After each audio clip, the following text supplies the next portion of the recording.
Hey everyone, welcome back. So today, as I promised, I have come here with a good news for you. Yes, you heard me right.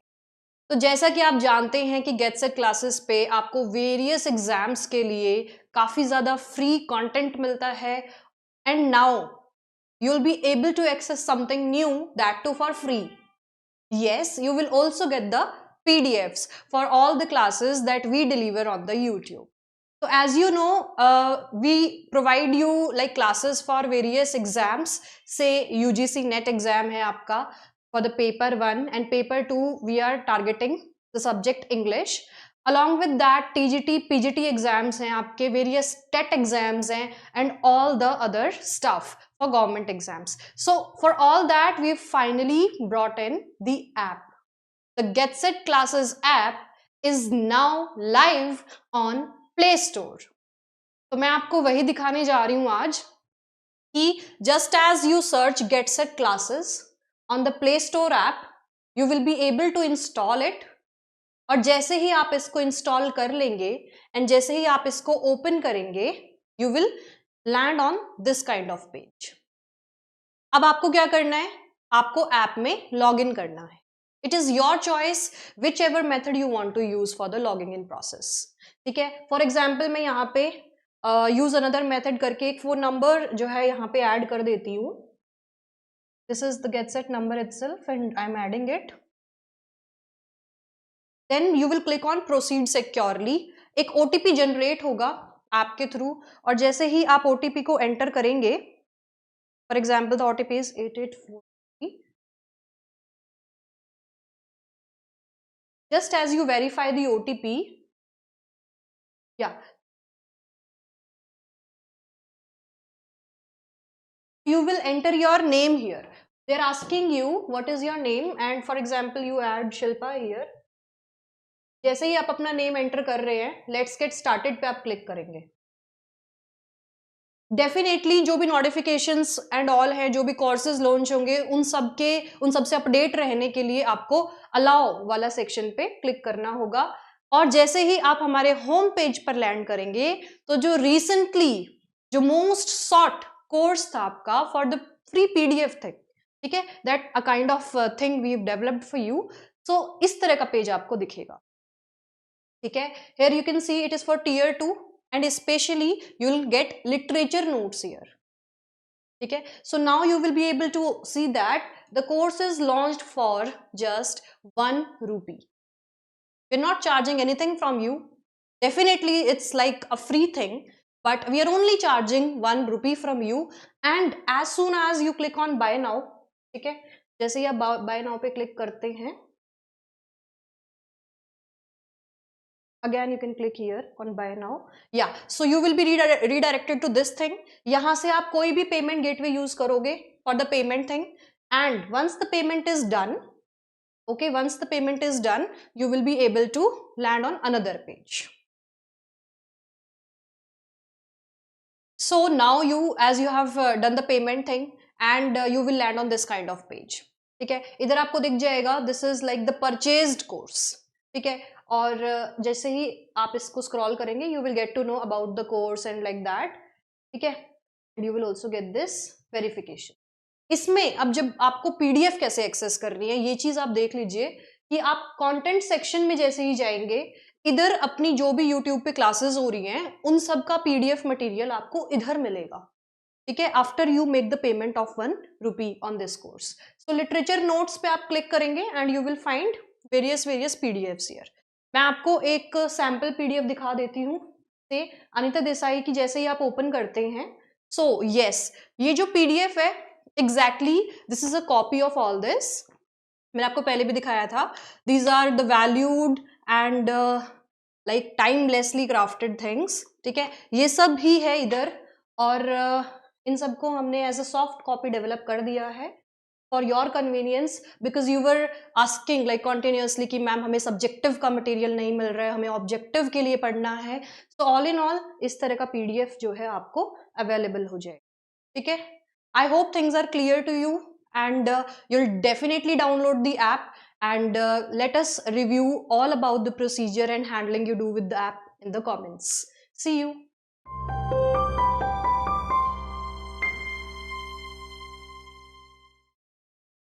आज इस session में जो अपनी series चल रही है जिधर हम इंडियन राइटर्स इन इंग्लिश को डिस्कस कर रहे हैं, एंड हमने क्वाइट रिनाउंड राइटर्स को भी डिस्कस कर लिया है फॉर द अपकमिंग एग्जाम्स, नेमली अनीता देसाई, विक्रम सेठ, मुल्क राज आनंद, आर के नारायण। इन सबको हमने डिटेल में एक स्टोरी लाइक तरीके से, बिल्कुल होम लाइक एटमोसफेयर में आपको मैंने अच्छे से क्लियर कर दिया है। ठीक है, if you have not watched those videos you can go and watch them. They are also available on our app. Okay, so as you know ki the PDF thing, the PDF requirement, which was a requirement of like everyone, every third comment related to that, every third query related to that, so we've bought up the video to you, and that too for at a negligible amount, at the like for ₹1. ठीक है, वो video available है on our app, that is get set classes, which you can download from the Google Play Store. ठीक है, सो ₹1 में वो PDF का हमने वो जो कोर्स लाइक है, एक लिटरेचर ओरिएंटेड पीडीएफ्स का कोर्स, वो हमने लॉन्च किया है, और उसमें आपको यही सब पीडीएफ्स मिलेंगी like for Indian literature, which are useful for your objective and subjective levels. So these are like well proofread जो कंटेंट है ये। ठीक है, और अब इस सेशन में हम डिस्कस करेंगे रिनाउंड ऑथर हैं हमारी अरुंधति रॉय को, और इनके साथ साथ हम आगे जो है सेशन में डिस्कस करेंगे अमिताव घोष को। ठीक है, so stay tuned in the entire session and you will enjoy and you will definitely get the clear image of these writers. ठीक है, तो सबसे पहले हम शुरू करते हैं विद अरुंधति रॉय। सो अरुंधति रॉय जो हैं वो एक इंडियन राइटर हैं। ठीक है, और उनको अगर बोले तो राइटर एक्टिविस्ट भी कह सकते हैं।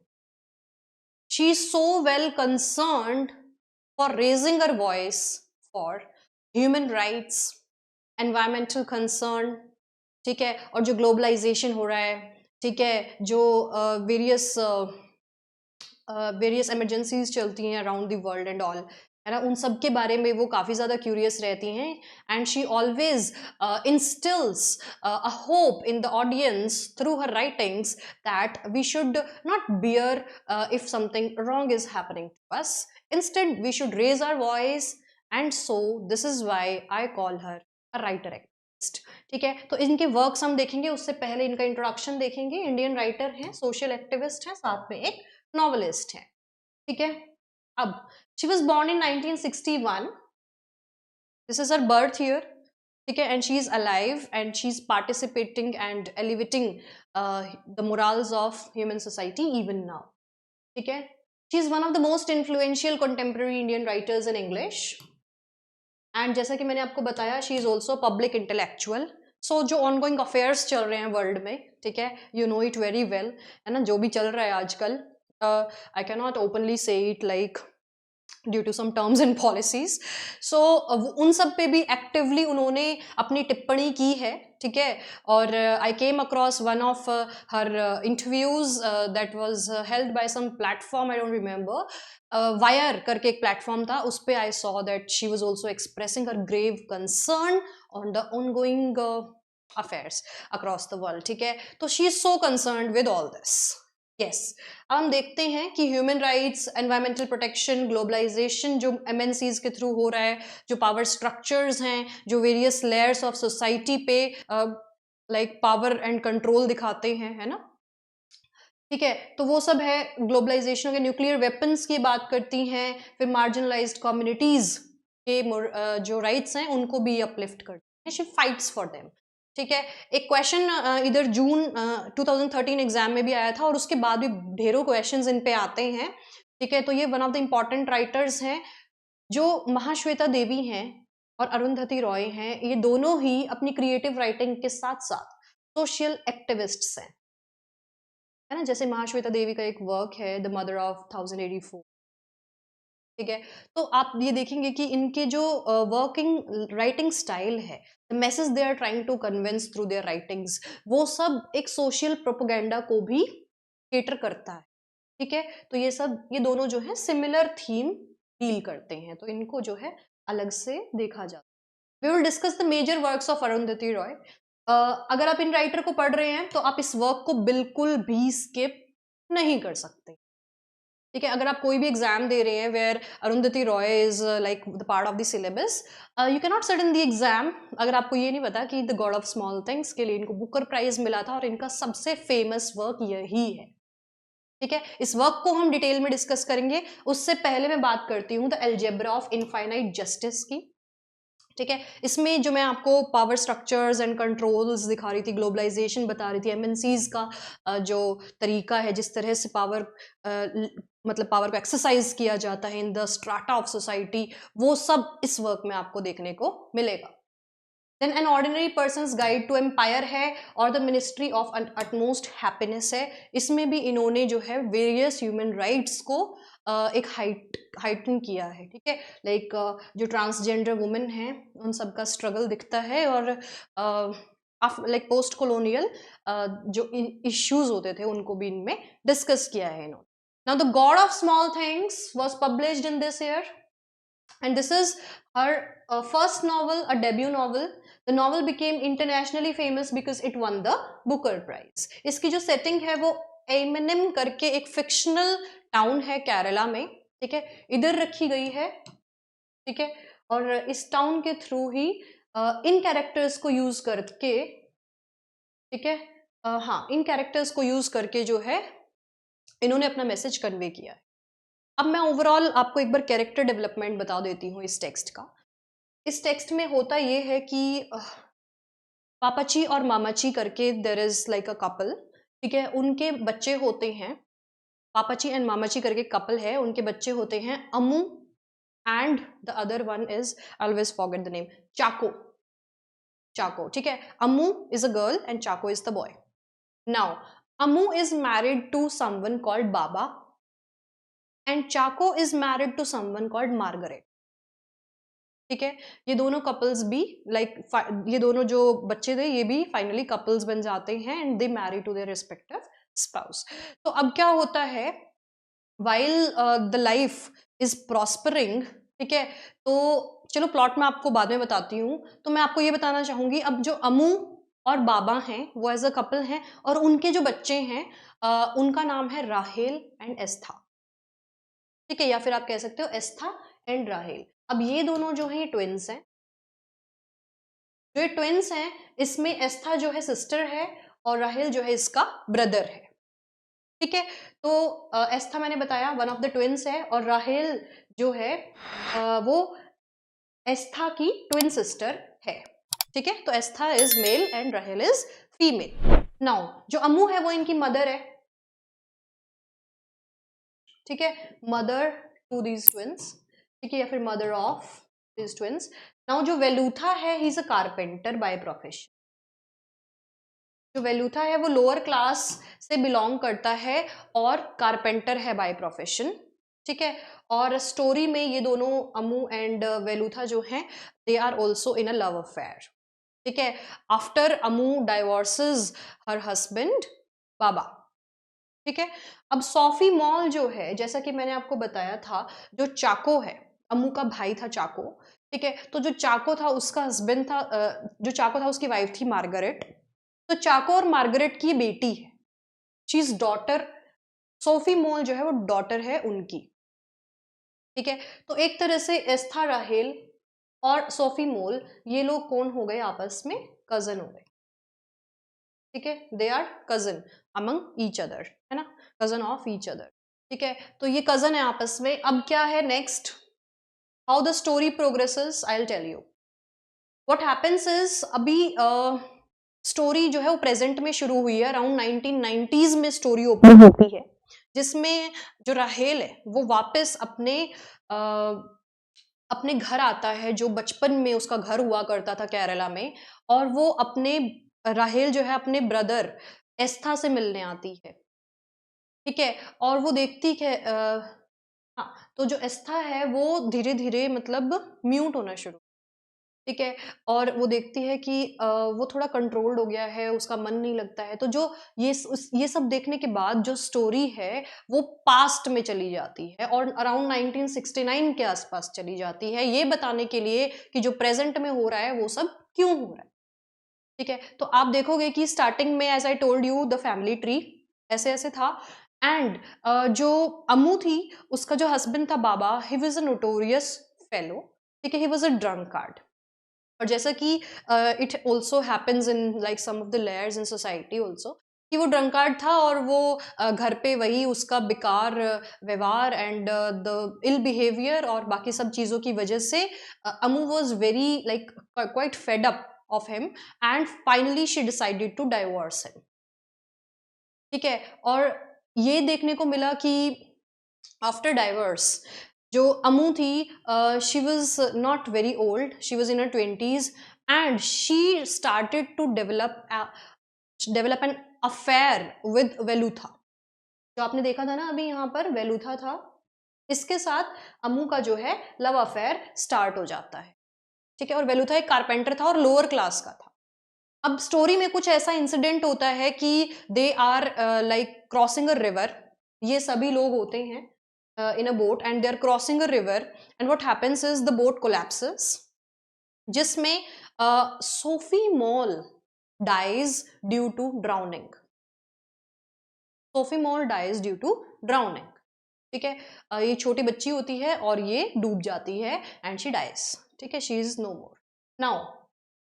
जैसे ही ये जो इंसिडेंट है ये स्टोरी मतलब फैमिली को पता चलता है, तो स्टोरी में ना एक विलन कैरेक्टर है, एक नेगेटिव इंप्रेशन है उसका, वो बेबी कोचम्मा नाम है उनका, और वो क्या करती हैं, जो कारपेंटर है वेलुथा उस पे सारा इल्जाम डाल देती है। तो यू विल लाइक ये बताया जाता है कि जो कारपेंटर है वेलुथा उस पे ये इल्जाम आता है and the policeman also like beat him to death, ठीक है? He has no say of like he has no say of himself, वो नहीं बोल पाता है अपने बारे में just because he is the God of Small Things, just because वो छोटी छोटी चीजें बनाता है, वो कारपेंटर है, उनका उनका तो कल वो गॉड है, लेकिन जो सोसाइटी है उसमें वो लोअर क्लास होल्ड कर, is the God of only small things, okay? तो ये सब है, but society approves of whom you can love and whom not to love. This key is with the society, I don't understand, ठीक है? तो ये चीजें जो हैं इस स्टोरी में हमें देखने को मिलती हैं। तो आपको एक ओवरऑल प्लॉट क्लियर हो गया होगा। For more accuracy of the plot you may read it thoroughly, ठीक है, if you wish, but if you your exam is approaching so this will work for you, ठीक है? एक ओवरऑल लाइक आपको एक ईगल्स व्यू आपको दे दिया है मैंने इस स्टोरी लाइन का, ठीक है? तो इसकी वजह से क्या होता है, जो एस्था है ना वो धीरे धीरे साइलेंट और इमोशनली विड्रॉन हो जाता है, किसी से बात करना पसंद नहीं करता है, और धीरे धीरे जो एस्था और राहेल जो ट्विन्स हुआ करते थे वो भी आपस में दूर दूर सेपरेट हो गए हैं और दूर दूर रहने लगे हैं और उनको अपनी लाइफ में कोई मीनिंग नहीं मिलता है। तो अल्टीमेटली ये स्टोरी है इन ट्विन्स की, ठीक है, जिनकी मदर थी अमू, वो 31 ईयर्स की एज में लाइक शी पास्ड अवे, ठीक है? और ये दर्दनाक कहानी है कि उनका जो आफ्टर इफेक्ट्स हुए हैं वो उनके बच्चों को फेस करने पड़े हैं। अब ये नहीं पता है कि Ammu was like how wrong was she on her part और हाउ राइट शी वाज, ठीक है? तो ये सब is there now. During their childhood, Estha and Rahel lived with their mother Amu. This is the story which you can see.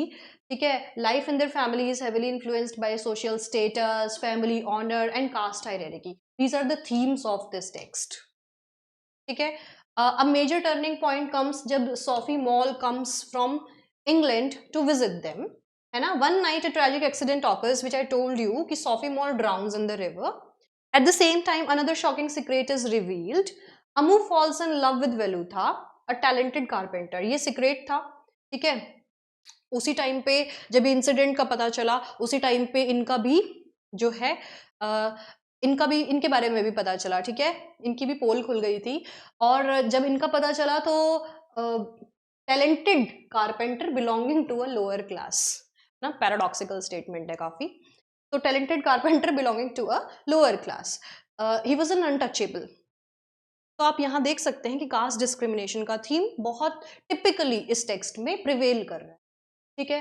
तो ये सब हुआ। अब सोशल प्रेशर और फैमिली एंगर की वजह से वेलुथा को बिना बात जो है उस पर ब्लेम लगाया गया and he was brutally punished by the police that he almost died, ठीक है। नाउ अमू जो है she is banished from her family, क्योंकि तुमने ऐसा किया था तो तुम्हें कोई अधिकार नहीं है इस घर में रहने का, तुम निकल जाओ, ठीक है। तो उसको भी बाहर भेज दिया जाता है घर से। बट इन सब का असर उनके बच्चों पे आता है, ठीक है। तो लेटर जब ये टेक्स्ट ओपन करता है तो एस्था रहेल के प्रेजेंट टाइम्स 1990s से जो है ये बातें बताई जा रही, ठीक है। नाउ अब मैं आपके लिए कुछ कनेक्टर लाइंस लेके आई हूं to make the content bilingual and so that it's more engaging, ठीक है। तो समाज के छोटे छोटे नियम होते हैं ना, छोटी छोटी थिंग्स होती हैं, स्मॉल थिंग्स होती हैं, किस प्रकार लोगों के जीवन को नष्ट कर सकते हैं, ठीक है, दिक्कत कर। थीम्स क्या है नॉवल में, ये सब हैं जो कि मैंने आपसे डिस्कस कर ली। Now will discuss about the next one.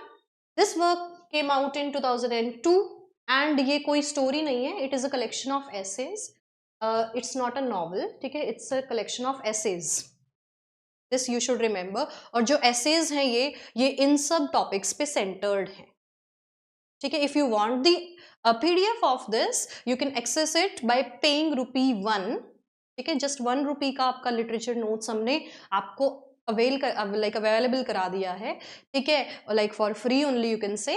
और ये आप ऐप पे लाइक गूगल प्ले स्टोर पे गेट सेट क्लासेस वाली ऐप को डाउनलोड करके जो है एक्सेस कर सकते हैं just as you purchase the course. और जैसे जैसे ये वीडियोज यूट्यूब पे आ रहे हैं वो वीडियोज आपको वहां भी अवेलेबल हो जाएंगे ऑन द ऐप ऑल्सो, ठीक है। The YouTube videos you will see on the app also in the free material section, ठीक है। और जैसे जैसे वीडियो इधर आ रहा है इसका पीडीएफ साथ साथ अपलोड हो जाता है लाइक आफ्टर द कोर्स, ठीक है। सो अप टिल नाउ जितनी भी क्लासेस हुई हैं you can find the PDFs in that course section, ठीक है। वो कोर्स है नेम उसका, लेकिन it is literature oriented notes, okay. Now and this notes are like beneficial even if you are preparing for DSSB।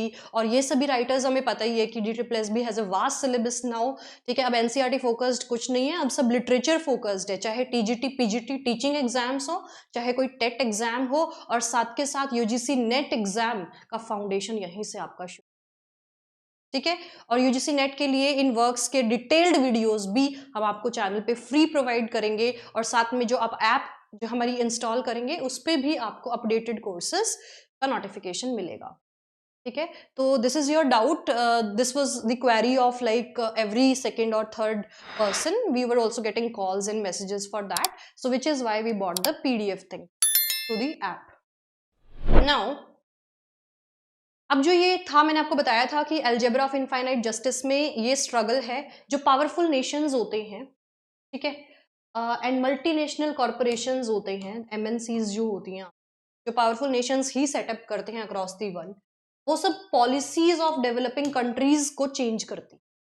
जो countries अभी develop नहीं हुई हैं उधर वो MNCs आएंगी और अपने अकॉर्डिंग चीजों को करेंगी, और उस डेवलपिंग कंट्री का सिनेरियो बहुत हद तक चेंज कर पाएंगे, ठीक है। तो ये पावर स्ट्राटाज होते हैं जो हमारे सोसाइटी के लेवल्स को इन्फ्लुएंस करते हैं। तो ये अरुंधति रॉय इनके बारे में अवेयर करती हैं उस वर्क में, ठीक है। वर्क नहीं, it is a composition of essays, there are articles in it, okay.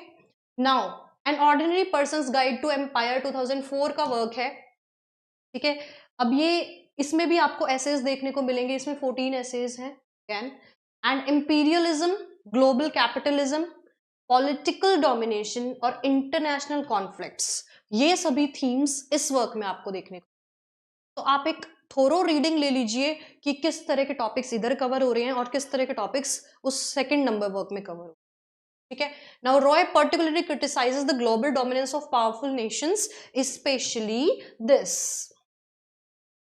Okay, specially this, okay. तो यू कैन रीड हियर, इनके बारे में है, ठीक है। You know her mother, I tell you, Arundhati Roy की जो मदर थी, she was a Syrian activist, SYRIAN, Syrian activist थी वो, और विच इज़ वाई उनकी मदर भी एक एक्टिविस्ट थी, तो जो उनकी डॉटर है Arundhati Roy, she is also an activist, है ना। वो होम लाइक फर्वर जो है चीज़ों में, होम लाइक एटमॉस्फेयर प्रिवेल कर रहा है in the thoughts. Now the title suggests that even ordinary citizens should understand global politics and question systems of power, है ना। We should not stay totally blind to whatever is happening, the politics that is happening across the world. Even the ordinary citizens should also have like the web of knowledge that is governing various countries worldwide and the political powers that are working behind them, ठीक है। इन सब का आपको पता होना चाहिए। Next, तो ये एक इंस्टिल कर रही हैं कि एक इनक्विजिटिव एटीट्यूड आप रखें। The Ministry of Utmost happiness, अब इस वर्क में हम देखेंगे कि 2017 में ये वर्क आया, ठीक है। काफ़ी गैप हो गया था इनकी राइटिंग में, उसके बाद ये वर्क हमें देखने को मिला। ये काफ़ी लार्ज वर्क है और कॉम्प्लेक्स नरेशन है इसमें, और ये मॉडर्न इंडियन सोसाइटी को जो है एक्सप्लोर करता है। इसमें आप देखेंगे अंजुम जो है एक ट्रांसजेंडर वुमेन है, ठीक है। एक तो इनकी स्टोरी है और जो दूसरी स्टोरी है वो इनकी है, तिलोतम्मा एंड मूसा, ठीक है। नाउ अ ट्रेन्ड आर्किटेक्ट है ये तिलो, एंड मूसा जो है अ कश्मीरी फ्रीडम फाइटर है, ठीक है। So she wants to meet Musa, ठीक है। और वो for Musa she goes to Kashmir, ठीक है। और उधर वेरियस उस टाइम पे गोथरा ट्रेन एंड ऑल कुछ इंसिडेंट्स चल रहे थे जो बैकग्राउंड है इस टेक्स्ट का, और इस तरह से इनकी स्टोरी के थ्रू वही सोसाइटी में जो चल रहा है उन सब एविल्स को ये पोर्ट्रे कर रही है, ठीक है। अब हम स्टोरीज को देख लेते हैं। जो स्टोरी समरी है इसमें, but two women play the most important role, ठीक है। अंजुम जो है, जो ट्रांसजेंडर वुमेन है, वो डिस्क्रिमिनेशन बहुत ज्यादा उनको फेस करना पड़ता, ठीक है। और उनको कोई सोसाइटी में एक्सेप्ट नहीं करता, ठीक है। तो वो क्या करती हैं, अल्टीमेटली अकेला रहना शुरू कर देती हैं, ठीक है। और वो मतलब बिल्कुल आप जैसे दिल्ली में वो रहती हैं और दिल्ली में भी एक ग्रेवयार्ड में वो अपनी लाइफ जो है बिताती हैं, और वहीं पर वो इंतज़ाम करती हैं कि वहाँ पे कुछ जो मतलब स्लम पीपल हैं, जो मार्जिनलाइज्ड पीपल हैं, who are not talked about in society, उन सबको भी मतलब एक लिविंग प्रोवाइड करती हैं, एक शेल्टर फॉर मार्जिनलाइज्ड पीपल ये रन करती हैं in the graveyard in Delhi, ठीक है। So this is the story and you will also be able to read. हाँ, अब तीलों की जो स्टोरी है सेकेंड वाली, इसमें this is the second story, you'll see. Tilo जो है एक ट्रेन्ड आर्किटेक्ट है, ठीक है, who becomes involved in the political conflicts in Kashmir. Now she reconnects with Musa, as I told you she loves him, ठीक है। ये कश्मीरी फ्रीडम फाइटर है, कौन, ये मूसा, ठीक है। And their relationship unfolds in the context of political violence and struggle. जब देश में पॉलिटिकल वायलेंस चल रहा है, कश्मीर इंसर्जेंसीज चल रही हैं और स्ट्रगल चल रहा है, उस दौरान जो है दे आर डेवलपिंग कनेक्शंस, ठीक है। उस दौरान इनकी स्टोरी जो है प्रोग्रेस करती। नेक्स्ट, हिस्टोरिकल बैकग्राउंड आपको देखने को मिलेगा, मॉडर्न इंडियन हिस्ट्री है इसमें। कश्मीर इंसर्जेंसी, द गोत्रा ट्रेन बर्निंग, है ना, जो वो ट्रेन जलाई गई थी, कॉम्युनल वायलेंस और लैंड कॉन्फ्लिक्ट्स, इन ये जो हैं ये सेंट्रल थीम्स हैं जो बैकग्राउंड में रन कर रही हैं इस टेक्स्ट में, ठीक है। और जो वो कैरेक्टर्स थे वो जस्ट एक एपरेंट स्टोरी है, ठीक है, वो एक लेयर है which is being reflected. Now Roy connects these historical events with personal human stories, जैसा कि मैंने आपको है ना कि कुछ ह्यूमन स्टोरीज बनाई जाती हैं बाय द क्रिएटिव राइटिंग जो इम्प्लॉय करके बाय द राइटर, और अल्टीमेटली दिखाया क्या जाता है, अल्टीमेटली दिखाया जाता है आपकी सोसाइटी का like the mirror of your society, ठीक है, वही आईना दिखाया जाता है। नाउ राइटिंग स्टाइल आप देख लीजिए, पॉलिटिकल एंगेजमेंट है, मार्जिनलाइज्ड पीपल पे फोकस करती हैं, एक्सपेरिमेंटल नैरेटिव स्टाइल है इनका, है ना, नॉन लीनियर नरेशन है, कभी इधर आ रही है कभी उधर आ रही है ना, एक लाइक ऐसा नहीं है, ठीक है। फ्लैशबैक्स हैं, इधर उधर शिफ्ट्स हैं, ठीक है। सिंबॉलिज्म यूज करती हैं, पोएटिक लैंग्वेज यूज करती हैं, और राइटर एक्टिविस्ट है। क्विक रिवीजन हम कर लेते हैं इनके वर्क्स की. This is a novel and this is the Booker Prize winner. Algebra of infinite justice इस ईयर में आया था, और उसके बाद ये वाला वर्क आया था इसमें, और मिनिस्ट्री ऑफ अटमोस्ट हैप्पीनेस एक बड़े लंबे ब्रेक के बाद यहाँ देखने को मिला था. ठीक है, द कंक्लूजन यही है कि she combines literature with social and political activism. Alright, and the work space, जो इनका वर्क स्पेस है वो इन सब थीम्स को डील करता है. So this was all about Arundhati Roy as a writer. I hope that you will definitely, आपका जो पिक्चर था अभी तक इन राइटर का वो और भी ज़्यादा क्लैरिटी की तरफ गया होगा, और आप इनकी स्टोरी लाइन से जो ये कहना चाहती हैं आप उसका थोड़ा एसेंस जो है वो जो है डेवलप कर पाए होंगे. Okay, so I hope the session was very helpful for you. Even if it helped you like a percent, do not forget to like the session, do not forget to subscribe the channel. Okay, and PDFs के लिए you can download the GetSet Classes app. So now we will discuss another famous writer called Amitav Ghosh. अब अमिताव घोष जो है he was born in 1956, और जैसे कि हमने अरुंधति रॉय के बारे में डिस्कस किया कि वो एक राइटर एक्टिविस्ट थी, काफ़ी ज़्यादा सोशली अवेयर थी, और लोगों में एक पैट्रियोटिज्म, एक लाइक कंस्ट्रक्टिवली यूटिलिटेरियन तरीके से हम आगे बढ़े हैं ना, उस तरह की जो philosophy, not exactly that, but बल्कि उस तरह से कि एक होलसम नेशन की तरह हम डेवलप करें, ऐसी थीम्स उनके वर्क में. ठीक है, तो अमिताव घोष भी इसी तरह के राइटर हैं. ठीक है, लेकिन इनकी जो वर्क्स हैं वो थोड़े डिफरेंट मैनर में प्रोड्यूस किए गए. Let's discuss Amitav Ghosh as a writer. So he was born in 1956 in Calcutta. Okay, and he's one of the most important contemporary Indian writers in English and is widely studied. इन्होंने Saint Stephen college Delhi university से अपना पढ़ाई किया था, and D Phil किया था in social anthropology from the university of Oxford. ठीक है, अब घोष के जो वर्क्स हैं उनमें हमें देखने को मिलेगी history, migration, colonialism, cultural identity, environmental concerns. ठीक है, इनके जो वर्क्स हैं वो इन सब पे ज्यादा फोकस्ड हैं. ठीक है,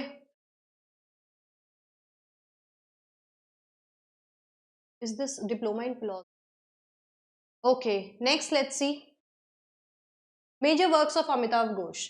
नाउ जो सबसे ज्यादा वर्क्स आपको इनके पढ़ने हैं वो यही रहेंगे कि वो आपके सामने हैं, और KVS NVS point of view से भी जो हैं ये वर्क्स आपको एक बार ज़रूर पढ़ लेने चाहिए, because these are like the number of major works written by him. Now Amitav Ghosh as a writer, सबसे पहले इनका वर्क आता है सर्कल ऑफ रीजन 1986 में, shadow lines as a work in 1988, in an antique land 1992, the Calcutta chromosome जो कि एक science fiction है, द ग्लास पैलेस 2000 में, है ना, जो कि एक किंग थिबो के बारे में है, how he was disposed of by the British powers, the hungry tide जो है वो पियाली रॉय के बारे में है, और जो इबिस ट्रायोलॉजी है वो आपकी ओपियम ट्रेड जो चल रही थी अमंग द नेशंस उसके बारे में. ठीक है, तो ओवरऑल ये इनके वर्क्स के थ्रू ये अपना भी सोशल मैसेज देते हैं. Let's see. हाँ, तो कैरेक्टर्स यूजुअली इनके जो हैं पूछे जाते हैं. ठीक है, सर्कल ऑफ रीजन हम सबसे पहले देखेंगे. ये इनका डेब्यू नॉवल है. ठीक है, पब्लिश्ड इन 1986. अब इसमें जो कैरेक्टर है उसका नाम है अलू, जिसको आलोक कहा जाता है, अ यंग वीवर. अब होता क्या है कि जो अलू है वो एक छोटे से शहर में रहता है, बंगाल. ठीक है, और ये वीविंग नाम का एक प्रोफेशन करता है, यानी इसका प्रोफेशन भी बहुत छोटा माना जाए. ठीक है, जिसकी वजह से somewhere in an incident he is accused of being a terrorist. ठीक है, तो इस तरह से ये रॉन्गली एक्यूज किया जाता है ऑफ स्प्रेडिंग टेररिज्म.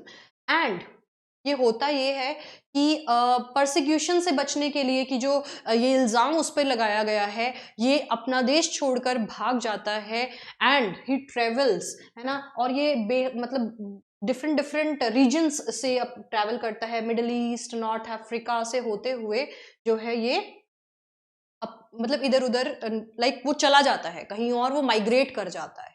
ठीक है, और रीजन क्या था? बिल्कुल बेसलेस रीजन था, that he was accused of being a terrorist. just because he belonged to a lower strata.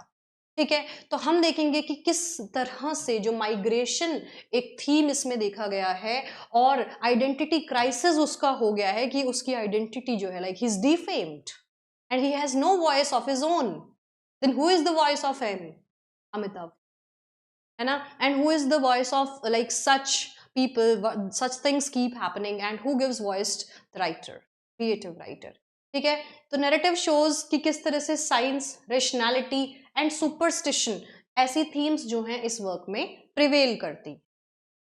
तो पोस्ट कॉलोनियल लिटरेचर का पार्ट है ये, और पोस्ट मॉडर्न नैरेटिव इसका स्टाइल है. तो ये दोनों चीजें जो है एज अ क्वेश्चन ऑब्जेक्टिव आपका बन सकता है कि जो सर्कल ऑफ रीजन है, ही इज रॉन्गली सस्पेक्टेड और लास्ट में वो अफ्रीका चला जाता है. तो ऐसा क्यों होता है? क्योंकि, है ना, तो ये सब मतलब ये किस बैकड्रॉप में हो रहा है? पोस्ट कॉलोनियल लिटरेचर का ये हिस्सा है. Next, the shadow lines. The shadow lines is one of the appreciated works in Delhi university as well, है ना, पार्ट ऑफ द सिलेबस भी है. और यही एक ऐसा वर्क है जिसकी वजह से जो Amitabh Ghosh as a writer है वो क्वाइट फेमस हो गए थे, और स्वदेशी मूवमेंट जो है इसका बैकग्राउंड रहा है इस वर्क का. ठीक है, और पार्टीशन ऑफ इंडिया, जो कम्युनल राइट्स थे ऑफ ढाका एंड कैलकाटा, उनकी बातें भी बैकड्रॉप ऑफ दिस वर्क में हो रही हैं. 1988 में ये वर्क पब्लिश किया गया था. ठीक है, और इसी वर्क के लिए इनको साहित्य अकादमी अवार्ड भी मिला था. ठीक है, इस वर्क के दो पार्ट्स हैं, like it is divided in two parts, going away and coming home. Going away and coming home, you can read here. The question can be which of the works is divided in two parts. So going away and coming home, ये shadow lines के दो parts हैं. Now the historical background हम discuss करेंगे. Historical events जैसा कि मैंने आपको बताया, सेकेंड वर्ल्ड वॉर चल रही थी इस टाइम पे. ठीक है, पार्टीशन ऑफ इंडिया हुआ था, कॉमनल राइट्स चल रहे थे ढाका और कलकत्ता में. These were the backdrops of this. ठीक है, तो एज यू नो कि सिमिलर टाइम्स थे, सेकेंड वर्ल्ड वॉर और पार्टीशन हुआ था इंडिया का आफ्टर इंडिपेंडेंस, है ना. So all this like was happening in the same scenario. Now will discuss the characters. Tridib जो है यहाँ पे प्रोटैगनिस्ट है, और ईला जो है त्रिदिब की यहाँ पे कजन है, और थमा जो है वो नरेटर की ग्रैंड मदर है. अब स्टोरी लाइन कैसे प्रोग्रेस करती है? यहाँ पे बेसिकली जो है ना, त्रिदिब इस स्टोरी में मूव करता रहता है. कहाँ से कहाँ? CDL से आप याद रखेंगे. पहले वो कलकत्ता होता है, फिर दिल्ली जाता है, फिर लंदन जाता है. तो जो ये नॉवल है, एक अननेम्ड नरेटर जो है वो कलकत्ता में पल रहा है, बढ़ रहा है. ठीक है, और जो उसके बचपन के एक्सपीरियंसेस हैं उन सबको ये दिखाती है. ठीक है, अननेम्ड नरेटर की ये कहानी है. अब इसमें क्या होता है, सबसे ज्यादा जो इन्फ्लुएंस वो नरेटर हुआ है, वो पर्सोना कौन है? वो है त्रिदिब. ठीक है, और ये इतना इंटेलिजेंट है ये त्रिदिब कि वो उसको लाइक नरेटर को इस हद तक इन्फ्लुएंस करता है कि वो जियोग्राफिकल बाउंड्रीज से भी ज्यादा ऐसी रोचक बातें उसको बताता है कि नरेटर और त्रिदिब में एक फ्रेंडशिप हो जाती है. अब जो स्टोरी है वो कलकत्ता, दिल्ली एंड लंदन, है ना, इधर से उधर, उधर से उधर वो माइग्रेट करता है. एंड लेटर जो है कॉम्युनल राइट्स चल रहे थे like of east Pakistan, and he was later killed for no reason. So this is something that is a story of every second work written in those times, as it used to happen in the society that people were losing their life for no reason, and Tridib was one of them. ठीक है, he was a boy in Calcutta, Delhi से उसने अपनी पढ़ाई की है, और London में जो है वो सेटल हो गया था finally, but later he died due to like इतना सब उसने मेहनत की अपनी लाइफ में, and finally he was a victim of the ongoing consequences in like partition हुआ था और सेकेंड वर्ल्ड वॉर चल रहा था उस दौरान. ठीक है, अब इसमें बेसिकली ईला जो है वो त्रिदिब की कजन है, और जो थीम है इस वर्क की वो डायस्पोरा है. एक तो लंदन में रह के he had a nostalgia for his home country India. ठीक है, और साथ ही साथ एक थीम आती है रेसिज्म वाली. तो डायस्पोरा और रेसिज्म की जो थीम है ये सबसे ज्यादा डोमिनेंट है इस work.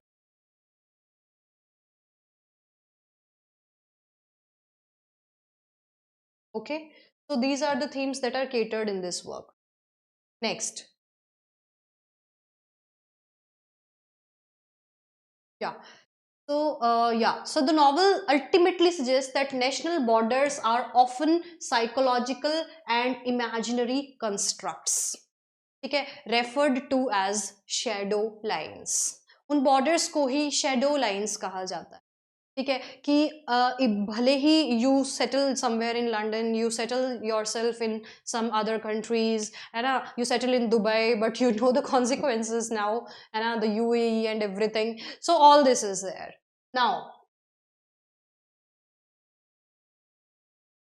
In an antique land जो इनका थर्ड वर्क है, इट वाज पब्लिश्ड इन 1992। ये नॉन फिक्शन है, it is based on a true incident.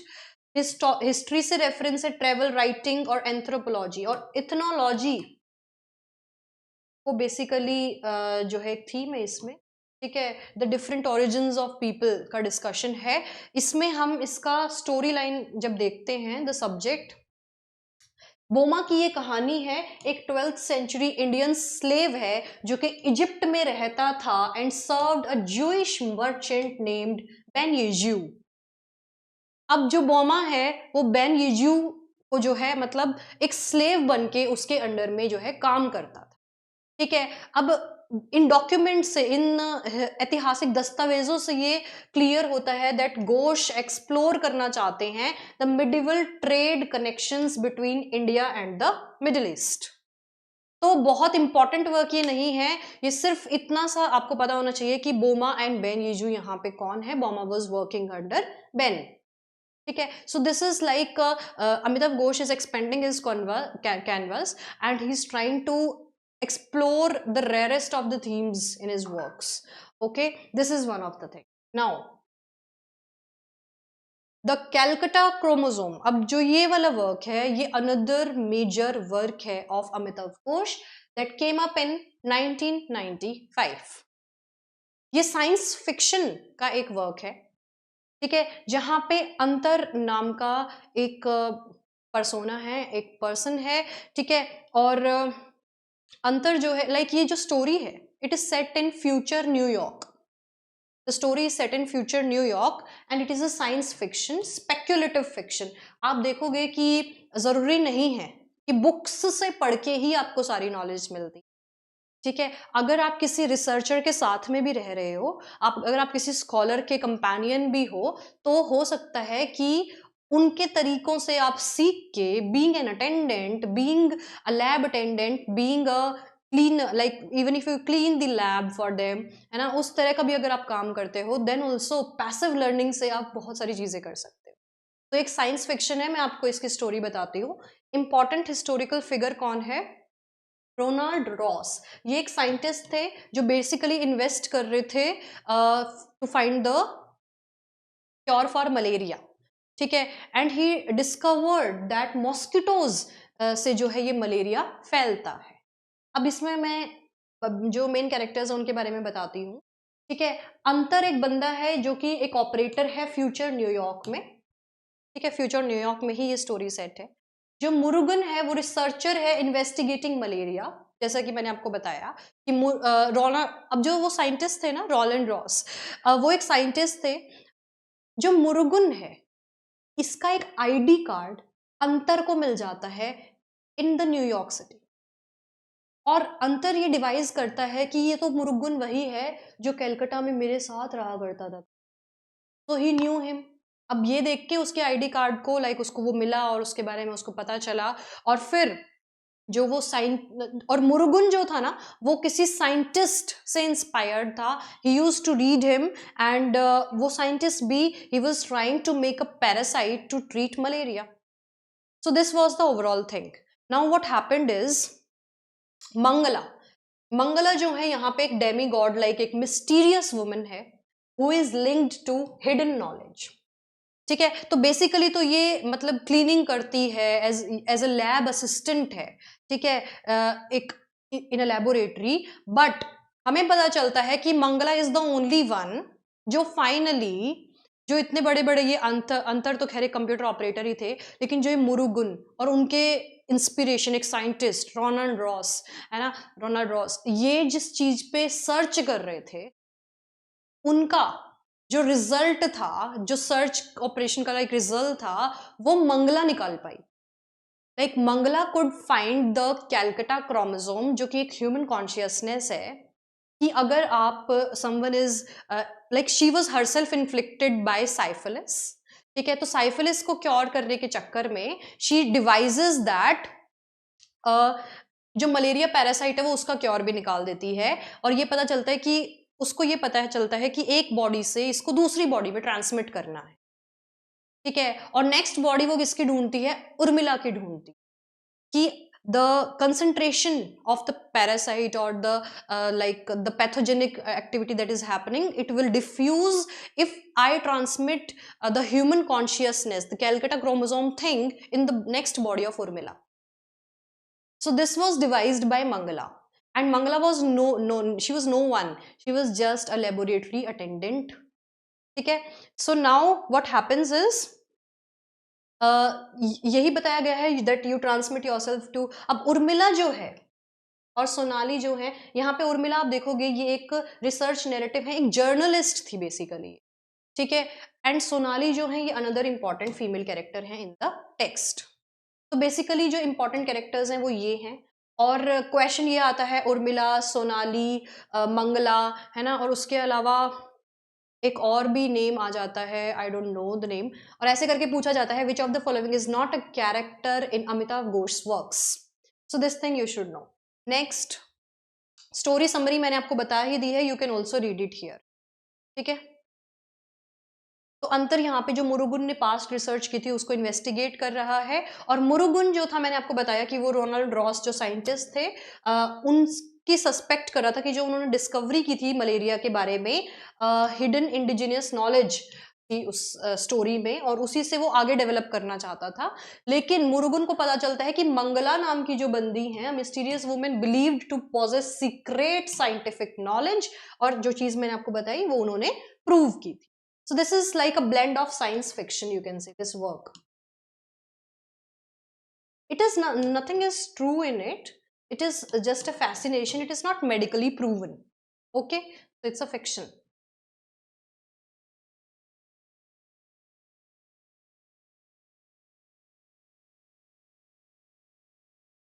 Yeah, the Glass Palace is the next work. अब जो Glass Palace है, it was published in 2000. हम देखेंगे कि बर्मा में जो है ये नॉवेल सेट है, और जो पीरियड था वो ब्रिटिश इंपीरियल एक्सपेंशन, जब ब्रिटिश साम्राज्य बढ़ रहा था, एक्सपैंड कर रहा था, अपनी colonies around the corners of the world establish कर रहा था, उसी टाइम पे बर्मा नाम की जगह की सेटिंग पे द ग्लास पैलेस वर्क जो है लिखा गया था, ठीक है, लाइक वहां पे नहीं लिखा गया था, उस वर्क में इसको एक सेटिंग बनाया था। तो this work was published in 2000। Now the historical background आप देखो, इसमें ना लाइक ब्रिटिश फोर्सेस ने आके जो वहां पे किंग प्रोसीड कर रहे थे, लीड कर रहे थे, किंग थिबो, इनको डिस्पोज कर दिया था। तो यहाँ पे जो कॉलोनियल पावर है वो किस तरह से अपनी अथॉरिटी के साथ चीज़ों को अपनी एट्रोसिटीज़ के थ्रू जो है डिटेन कर देती है, डिस्पोज कर देती है, ये जो है इसका मेजर मीनिंग है। हम कैरेक्टर्स देखेंगे, राजकुमार है इसकी अटेंडेंट टू द, हाँ, तो जो डॉली है वो बर्मीज की जो क्वीन थी उसकी अटेंडेंट थी, और king Thibaw was the last king of Burma, ठीक है। Rajkumar is the central character who is somewhere involved in the story and narrates this incident. Is not the exact narrator though, you just cross check this. The novel follows the life of Rajkumar, a poor Bengali orphan living in Burma.